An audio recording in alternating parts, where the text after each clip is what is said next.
this video, I'm going to show you how you can mark a task that is in progress in ClickUp as complete. So if you have a task that is running or is in progress and you like to go ahead and mark it as complete, it is pretty simple. Just follow these instructions. If you find this video helpful, I'll kindly request that you support me by liking the video and also by subscribing to this channel.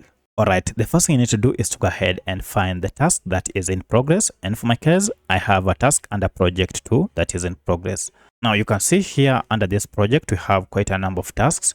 And we have this first task that is currently in progress, and you can see it here. You can also see it under status. Now to mark this task as complete, just head over to status here and then click on it. And here you'll have an option to mark it as complete when you choose the second option here. So I'll go ahead and choose the second option, and that task has been marked as complete.